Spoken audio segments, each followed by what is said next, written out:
E aí, rapaziada, beleza? Continuando nossa playlist sobre evolução, hoje a gente vai falar um pouquinho sobre teoria sintética da evolução, tá? Ó, já põe uma coisa na sua cabeça. Teoria sintética da evolução é diferente de neo-darwinismo, tá? Não é o objetivo dessa aula, mas vamos lá. O que seria o neo-darwinismo? O neo-darwinismo é simplesmente uma atualização das ideias propostas por Charles Darwin durante a publicação lá no seu livro, lá, A Origem das Espécies, tá? Então, alguns estudiosos da época, isso lá no século XIX, conseguiram publicar durante o mesmo período de Darwin alguns trabalhos para poder atualizar o dele. Isso ficou conhecido na época como neo-darwinismo, tá? Na verdade, até hoje é conhecido como neo-darwinismo. Agora, a teoria sintética da evolução é um pouquinho diferente, tá? O que seria a teoria sintética da evolução?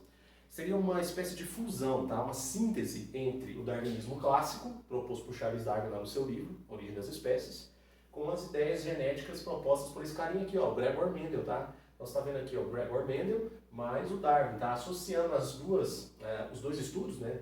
O darwinismo, né? Seleção natural, como origem das espécies, mais as ideias de transmissão de características ou de heranças genéticas propostas por Mendel, a gente tem aqui a união formando o que a gente chama hoje de teoria sintética da evolução.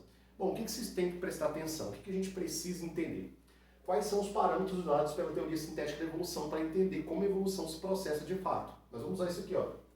Os seguintes fatores: mutações e recombinação. Esses dois primeiros fatores aqui, eles têm uma tendência a aumentar, ó, vou colocar uma setinha para cima, tá? Aumentar o grau de variabilidade genética.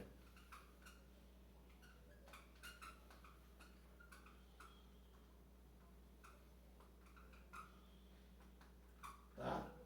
Na próxima lousa eu vou discutir com vocês mutações e recombinação, para vocês verem como isso aqui aumenta o grau de variabilidade genética entre os componentes de uma população. Beleza? Vamos lembrar o que é população? População é formada por indivíduos, tá? Intercruzantes, ocupando um determinado espaço no ambiente, tá? Dentro de um determinado intervalo temporal. Beleza? Agora, migrações, deriva genética e seleções, tá? Inclusive a gente já teve uma aula sobre os tipos de seleções, lembra? Seleção estabilizadora, direcional e disruptiva. Ó, as migrações, a deriva genética e as seleções, elas têm uma tendência oposta. Ao invés de elas aumentarem o grau de variabilidade genética, esses fatores aqui juntos, eles diminuem a variabilidade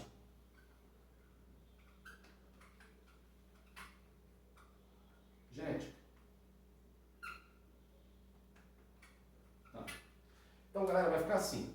Nessa primeira aula a gente vai discutir os fatores que aumentam o grau de variabilidade genética, tá? Fatores esses que compõem o que a gente chama de síntese, teoria sintética da evolução, tá? Que é a junção das ideias darwinistas com as ideias de transmissão hereditária de Mendel, ok? A genética mendeliana, primeira e segunda lei mendeliana, ok? Depois a gente vai ter uma segunda aula, que é a segunda parte dessa matéria, falando exclusivamente de migrações, deriva genética e seleções, tá? Para vocês entenderem como isso pode reduzir o grau de variabilidade entre os componentes de uma população, tá bom? O que eu vou fazer agora? Eu vou tirar essa lousa aqui que vocês já viram, vou mandar uma fotografia para vocês, caso vocês queiram usar essa lousa para poder montar caderno, tá? E vou colocar uma lousa para a gente discutir mutações e recombinação, tá? Espera só um pouquinho que eu já volto. Ó, vou estralar os dedos e numa fração de segundo eu volto. Preste atenção. 1, 2, 3 e... Aí, ó. Uma nova lousa, beleza? Bom, nessa lousa a gente vai discutir um pouco sobre mutações. Bom, primeiro vamos lembrar, existem vários tipos de mutações, a gente já estudou isso. Tivemos uma série de aulas lá na sua sala sobre mutações. Existem mutações que atingem os cromossomos, existem mutações que atingem as sequências nucleotídicas, os genes, tá? Então preste bastante atenção, porque aqui eu vou fazer uma análise fenotípica das mutações. Como assim uma análise fenotípica? Bom, todo mundo sabe que gene produz fenótipo, é ou não é? E as mutações, elas são responsáveis por criar variações de um gene. Essas variações ficaram conhecidas como o quê? Alelos. A gente usa muito essa expressão aqui na genética clássica, lembra? Inclusive os alelos, eles são representados por letras ou símbolos, né? Sinais positivo, negativo ou letras do nosso alfabeto. Azão, azim, bezão, bezinho, cezão, cezinho, tá bom? Primeiro vamos entender aqui quais são os tipos de mutações com relação aos fenótipos. Vem cá, ó. As mutações que vão gerar novos alelos, elas podem ser consideradas de 3 maneiras com relação aos fenótipos. Olha que legal. Elas podem ser deletérias. Mutações deletérias criam variações de um gene, como é que é o nome disso? Variação de um gene? Alelo. Criam alelos que vão produzir fenótipos que vão diminuir a capacidade adaptativa do indivíduo. Então vai surgir uma característica, um fenótipo, que vai dificultar esse indivíduo, né, no seu ambiente. Ou seja, vai reduzir a sua capacidade adaptativa. Isso é uma mutação deletéria do ponto de vista da teoria sintética da evolução. Ok? Indiferentes são aquelas mutações que geram alelos que não vão nem aumentar a capacidade adaptativa do seu portador ou não vão nem diminuir a capacidade adaptativa dele. Como assim, professor? Explique isso um pouco melhor. Esses alelos que estão surgindo por essas mutações não vão produzir uma característica que vai gerar alguma vantagem e nem desvantagem. Então elas são ditas o quê? Indiferentes. Agora, esse tipo aqui, que é um tipo um pouco mais raro de aparecer, mas pode aparecer, são as mutações benéficas. Como assim? Mutações benéficas são aquelas que vão gerar alelos, que são variantes de um gene, e esses alelos vão manifestar no fenótipo, vão produzir alguma característica que vai aumentar a capacidade adaptativa do seu portador. Todo mundo entendeu isso? Mas como nem tudo são flores, eu trouxe aqui para vocês um exemplo mais pautado aqui, ó, na parte deletéria, para vocês fazerem uma análise com relação à frequência gênica. Preste bastante atenção para você ver. Imagina o seguinte, ó, eu tenho o gene A, e aqui as suas variações, ó, azão, dominante, azinho, o quê? Recessivo, lembra? O gene recessivo ele só se manifesta em dose dupla, é o homozigoto recessivo, ok? Já o gene azão, ele se manifesta em dose única, ok? Ou dose o quê? Dupla. Vamos imaginar o seguinte, vamos imaginar que você está olhando uma população de ratinhos e que o gene A, azinho, sofreu algum tipo de mutação que gerou o quê? Uma mutação deletéria, que gerou alguma coisa ruim, tá? Então, o gene afetado foi o gene azinho. Então, vamos imaginar que o gene azinho, o alelo azinho, foi afetado. Aí eu vou colocar aqui, aleatoriamente, alguns genótipos, tá? Algumas combinações desse gene. Vamos imaginar que esse indivíduo aqui é azão, azão. Esse aqui, ó, é azão, azinho. Esse aqui é azão, azinho. Esse aqui é azão, azão. Esse aqui é azinho, azinho. E esse aqui é azinho o quê? Azinho. Muito bem, preste bastante atenção. Esse aqui é o conjunto de genes que nós temos nessa população. A gente pode chamar isso de pool gênico. É todo o conjunto, tá? Eu disse para vocês aqui na primeira parte que essa variante aqui, ó, o gene A, foi afetada por alguma mutação. Não sabemos qual foi o tipo de mutação, mas afetou aquele gene ali. Provavelmente vai formar um novo alelo, isso aqui vai se transformar num novo alelo, e esse novo alelo vai produzir um fenótipo não legal, um fenótipo que vai gerar alguma coisa ruim. Ou seja, é um tipo de mutação que, do ponto de vista fenotípico, é deletéria. Agora, olha a população de ratinhos. Quais são os ratinhos que serão afetados? Você concorda que são os ratinhos que têm essa informação genética aqui, ó? Azinho, azinho, azinho. Esse indivíduo aqui vai ser afetado, e esse indivíduo aqui também vai ser afetado. O que vai acontecer? Provavelmente esses dois ratinhos aí vão gerar ou vão produzir características que não vão contribuir para a sua adaptação ao ambiente. E muito provavelmente eles vão morrer. Todo mundo entendeu isso? Interessante, né? Mas de uma forma geral, perceba que não afetou muito a população, porque a população tinha lá dois componentes apenas com a informação genética azinho, azinho. Ok? Ah, professor, esses aqui, ó, azão, azinho, azão, azinho. Esses indivíduos são conhecidos na genética clássica como heterozigotos ou híbridos. Esses indivíduos aqui, eles são normais e portadores do alelo que foi afetado. Ok? Quer dizer que se eles cruzarem, eles podem gerar descendentes que vão ter a dose dupla do alelo afetado e vão acabar sofrendo algum problema no futuro. Tá dando para entender? O que eu quero que vocês percebam nesse desenho é o seguinte: os indivíduos puros dominantes, eles não são afetados. Os indivíduos heterozigotos, eles também não são afetados, mas eles portam o alelo deletério. Já os indivíduos homozigotos recessivos, esses indivíduos são afetados por essa mutação que eu acabei de falar para vocês aí. Então, uma população que tem esse rol de genes, esse pool genético, os indivíduos homozigotos recessivos, eles serão afetados por esse tipo de exemplo que eu mostrei para vocês. E se a coisa mudar? Se a coisa mudar, você vai ver que vai ficar mais drástica. Imagina o seguinte, imagine que ao invés de eu afetar o alelo azinho, que sempre se manifesta em dose dupla, aconteça alguma mutação que transforme esse alelo aqui, ó, o alelo azão, no alelo afetado. Percebam a minha preocupação com isso, hein? Quer dizer que o alelo azão vai sofrer algum tipo de mutação e ele vai se transformar num novo alelo. E esse novo alelo, estou usando a expressão afetado porque ele vai ficar defeituoso, ele vai gerar algum fenótipo ruim, ele vai trazer um tipo de mutação que a gente chama de mutação o quê? Deletéria. Agora a coisa muda, preste atenção para você ver que interessante. Se você prestar atenção, olha só, se eu olhar de novo a população de ratinhos, perceba o seguinte: o gene A, ele se expressa em dose simples. Um azão já é responsável por manifestar a característica. E essa característica agora vai ser uma característica deletéria. Então perceba quantos indivíduos serão afetados. Ó. Esse indivíduo será afetado, esse será afetado, esse será afetado e esse será afetado. Então olha que loucura, pessoal. Se é uma mutação deletéria e ela afeta um gene dominante, um alelo dominante, o número de indivíduos na população vai sofrer drasticamente. Vai ter aqui pode ser que aconteça uma redução brusca dos componentes da população, sobrando só os recessivos aqui dessa vez.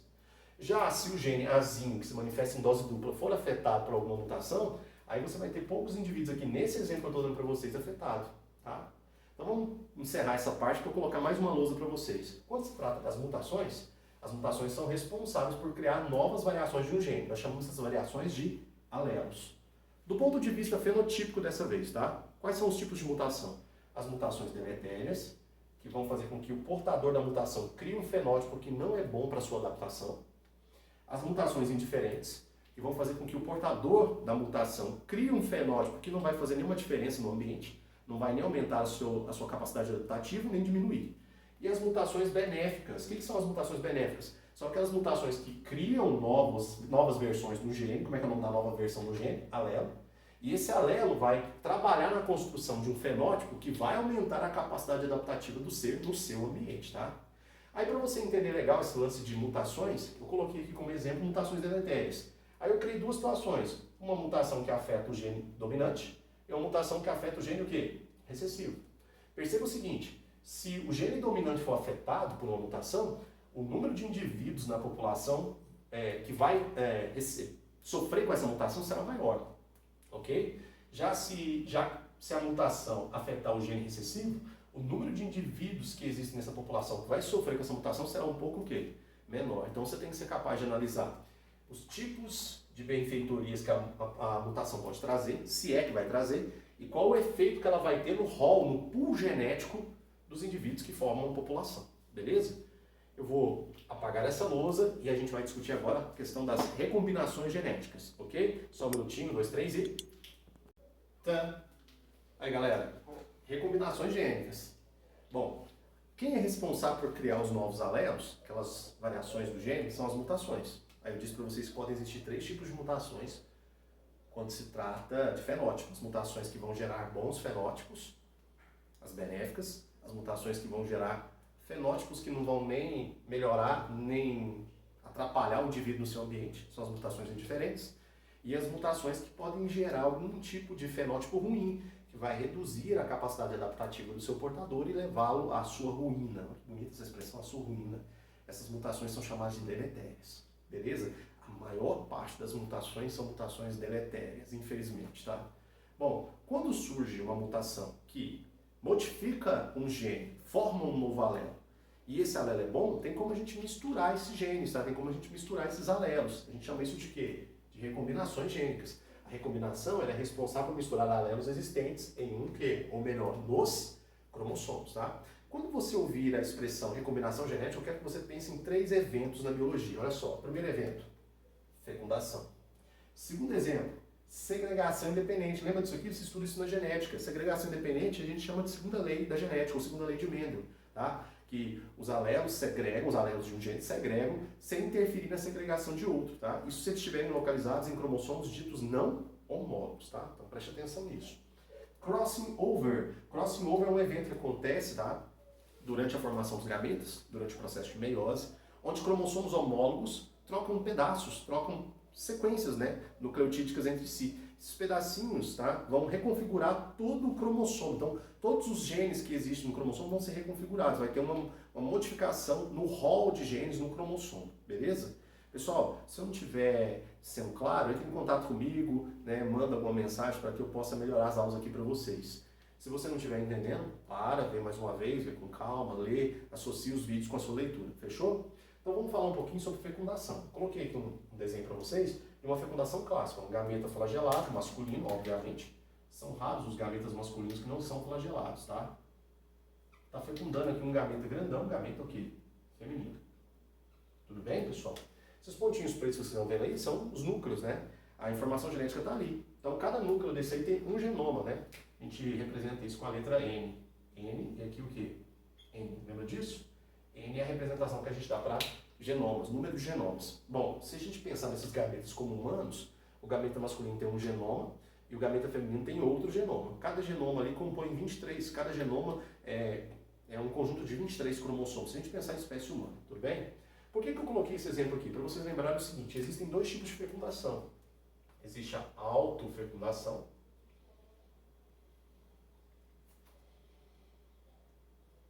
ok? E existe a fecundação cruzada.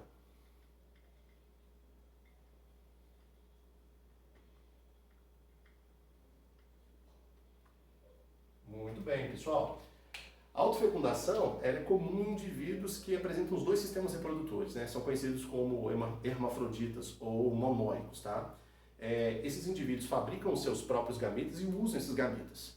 A autofecundação, pessoal, ela tem capacidade de recombinar genes, tá? Mas ela não é muito bem vista na natureza. Inclusive, existem mecanismos para evitá-la. Quais são os principais mecanismos para evitá-la? Bom, geralmente é assim, quando um gameta está pronto, o outro gameta não está pronto. Isso é para forçar os hermafroditas a trocarem gametas entre si, tá?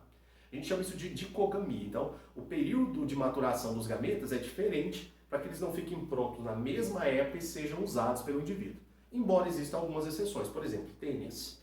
Tênias são animais hermafroditas. Tênias realizam autofecundação. Todo mundo entendeu isso? Beleza. Algumas plantas também realizam autofecundação, tá?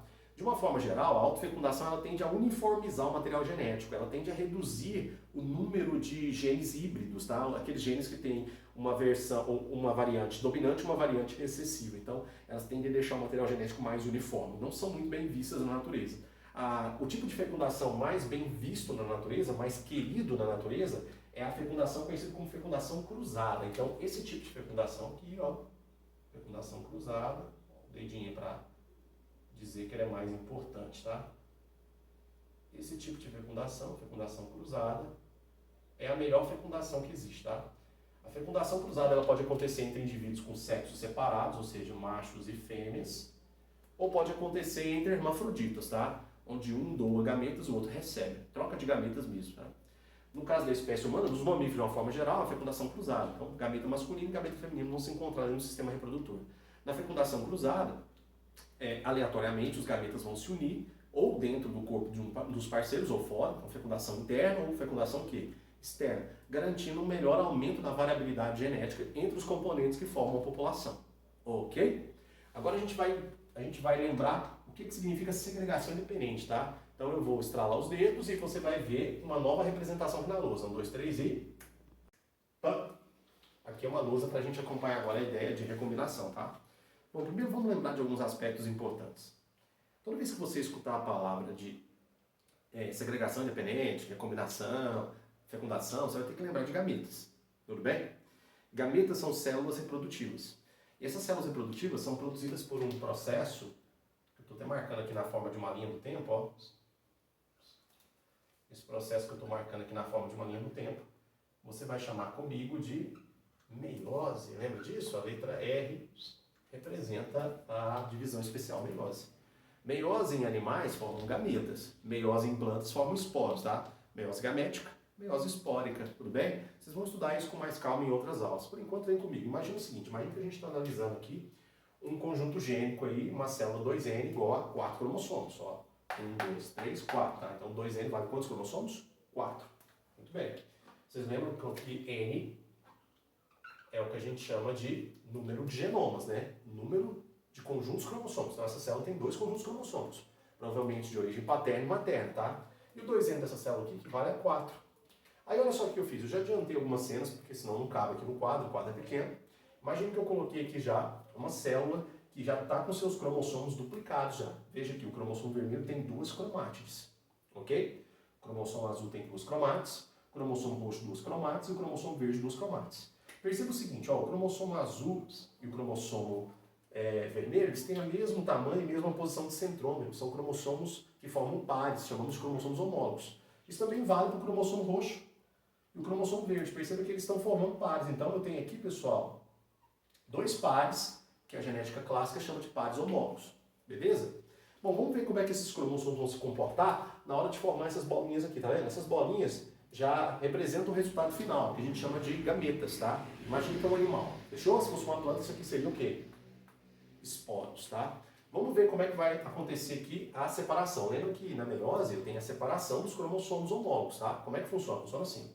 Lá na metáfase, os cromossomos vão se alinhar aqui no plano equatorial da célula, e na anáfase eu vou separar os pares homólogos. Lembra que isso tudo acontece em duas etapas, meiose reducional, meiose equacional. Vocês estudaram isso já em citologia e também estudaram isso em genética. A gente só está revisando aqui para vocês verem o que está acontecendo. Como é que a gente pode usar isso aqui a favor do quê? Da teoria sintética da evolução. Então vamos imaginar aqui que vai acontecer a primeira meiose. A primeira meiose ela separa os pares homólogos. Então eu vou separar o par vermelho e azul, o par roxo e verde. Como é que vai ficar? Vai ficar assim. Acompanha aqui comigo. Ó, vai ficar aqui um componente vermelho, um cromossomo vermelho. Ó, maravilha. E junto com ele vem um cromossomo verde. Ué, professor, tem que ser um verde? Não pode ser esse cromossomo azul, não? Não, gente, aqui a gente está separando. Nessa primeira fase do desenho, a gente está separando os homólogos. Separando o vermelho do azul, o roxo do verde. Ah, mas não poderia ter ido para lá um cromossomo roxo? Poderia. Isso acontece também, só que a separação aqui é aleatória, entendeu? Por isso que a gente está lidando com o quê? Com variabilidade nessa primeira parte envolvendo teoria sintética da evolução. As coisas vão acontecendo aleatoriamente e vão mudando toda a configuração genética dos indivíduos que compõem a população, beleza? E aqui embaixo, como é que vai ficar? Aqui embaixo vai ficar o seguinte, ó. Eu vou ficar aqui com o cromossomo azul, que é um pouco maior. Deixa eu pegar um pincel aqui mais direito. O cromossomo azul, que é um pouco maior. Ó. E um outro cromossomo que não é o seu homólogo, que é o cromossomo roxo. Vou colocar ele aqui. Olha aí. Essa separação que vocês estão vendo aqui, ela acontece na primeira parte da meiose, na primeira fase, a gente chama de meiose reducional, tá? Isso foi a separação dos cromossomos. Vamos fazer aqui agora o comportamento dos genes alérgicos, para vocês entenderem de uma vez por todas o que é segregação independente. Olha só, no cromossomo vermelho eu tenho aqui as cópias do gene azão. E as cópias do gene azão estão posicionadas em algum local específico, a gente chama de loco, né? Lembra disso? Então, junto com o cromossomo vermelho, vão lá as cópias, ó. Azão, azão. Todo mundo entendeu isso? Legal, né?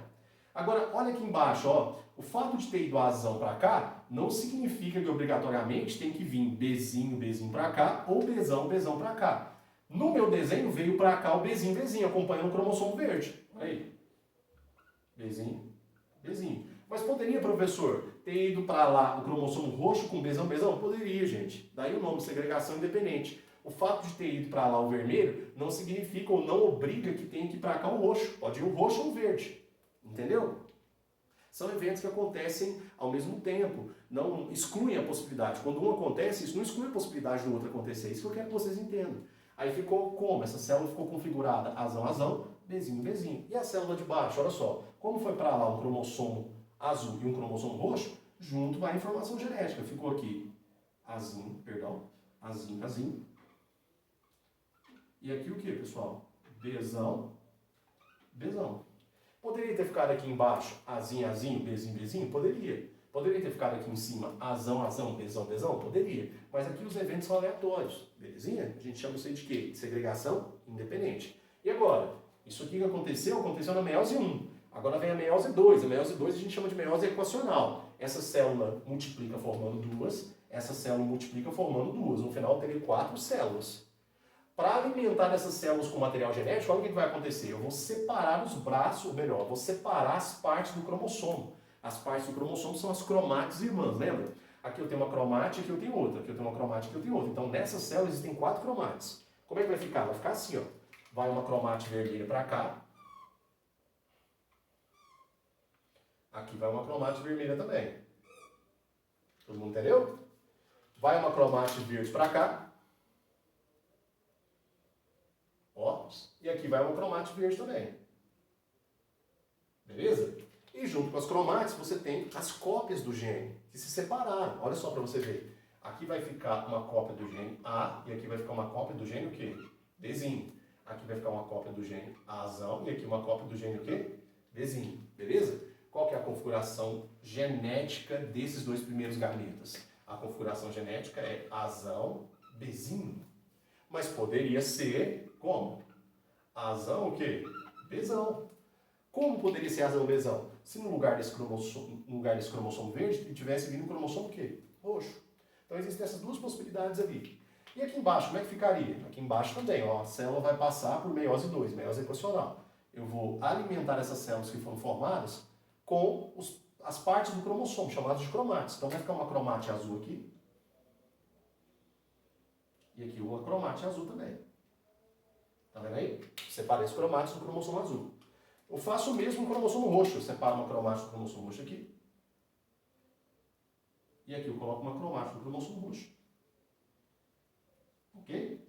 E aí, como é que fica? Fica assim, ó. Na cromate azul eu tenho uma cópia do gene azinho. Aqui eu tenho uma cópia do gene azinho. Na cromate roxa eu tenho uma cópia do gene Bzão. Aqui eu tenho uma cópia do gene Bzão.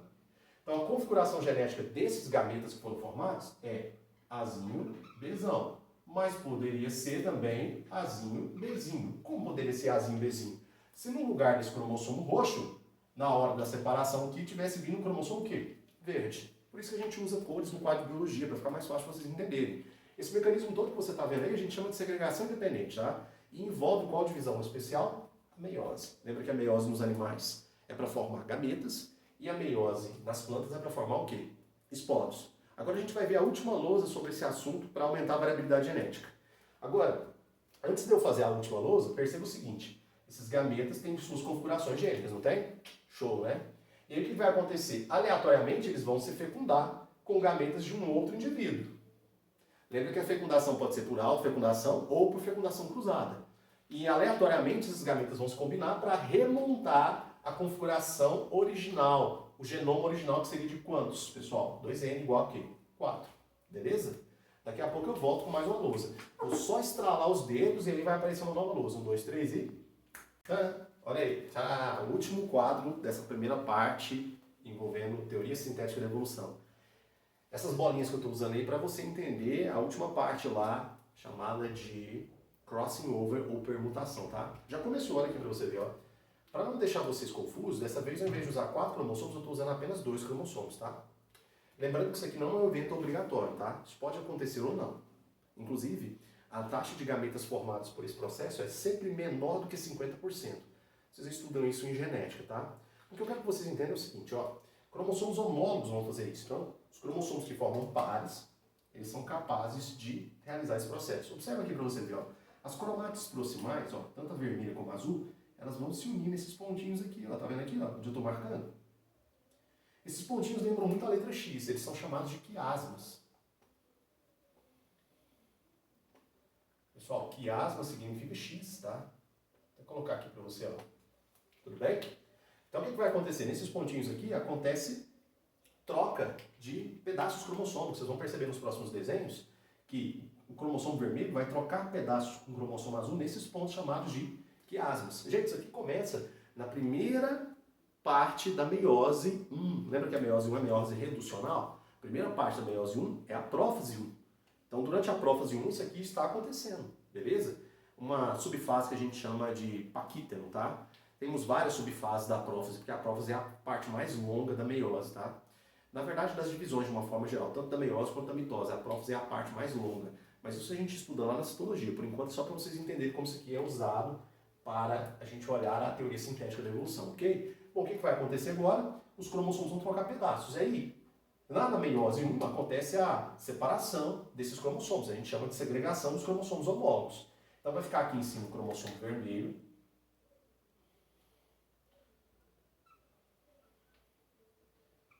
Ok? E vocês vão ver que esse cromossomo vermelho apresenta um pedaço aqui, ó, azul nas suas extremidades, tá vendo aí? Esse pedaço azul aqui contém genes desse cromossomo aqui, o cromossomo azul. Legal, né? E aí o que vai acontecer agora? Esse cromossomo vermelho, ele não tem mais a mesma identidade genética de antes. Ele tem uma identidade genética diferenciada, modificada, recombinada. Pegou a ideia? Show, né? E aqui embaixo, como é que vai ficar? Vai ficar assim, ó. Eu vou ter um cromossomo azul.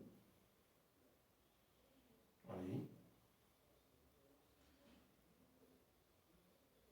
E o cromossomo azul apresenta pedaços do cromossomo vermelho. A mesma ideia se encaixa aqui. esse cromossomo azul, ele já não tem mais o mesmo perfil genético de antes, ele já não tem mais os mesmos genes de antes. Na verdade, agora ele apresenta genes diferentes, ele passou por um processo de recombinação. Pegou? A ideia é, e aí o que vai acontecer agora? Essa célula terminou a meiose 1, meiose reducional, separando o seu par homólogo. Lembra que isso aqui é um par homólogo? Agora vem a meiose 2. Essa célula se multiplica em duas, essa célula se multiplica em duas. Lembra que a meiose 2 lembra muito uma mitose, é uma multiplicação celular. Show, né? Para abastecer essas células, vamos usar esse termo, abastecer. Abastecer essas células com material genético, eu tenho que separar esse cromossomo em partes. Lembra que o cromossomo tem duas partes, chamadas de cromátides? Olha o que vai acontecer. Eu vou mandar para cá uma cromátide vermelha, separa os cromátides, né, com uma cromátide vermelha, e aqui você vai ver uma cromátide vermelha também. Só que essa cromátide vermelha que eu coloquei aqui, ela tem pedaços azuis. Esses pedaços azuis é por causa do processo de permutação ou crossing over. Legal, né? Agora aqui embaixo, o raciocínio é o mesmo. Ó. Eu vou ter aqui cromátide azul com todos os genes aqui, ó. Okay? E aqui eu vou ter uma cromátide vermelha, vou ter uma cromátide azul com pedaços vermelhos, ó. Olha só. Legal, legal. Muito bom. Bom, se a gente pensar nesse processo não é meiose, se a gente pensar nesse processo no animal, isso aí são gametas, eu expliquei para vocês. Esses gametas aqui, ó, que apresentam cromátides sem nenhum tipo de modificação genética, eles vão ser chamados na genética de gametas parentais. O número deles é sempre superior a 50%, tá? Então você vai ter um número muito grande desses gametas. Por quê? Porque esse evento que eu acabei de explicar para vocês, ele não é obrigatório. Alguns cromossomos podem realizar ou não. Agora, olha que loucura. Aqui no meio ficaram os gametas com as cromátides modificadas geneticamente, modificadas pelo processo de quê? De crossing over ou permutação. Esses gametas aqui que foram modificados, eles recebem um título, tá? Eles vão ser chamados de gametas recombinantes. Então, esses aqui são os recombinantes.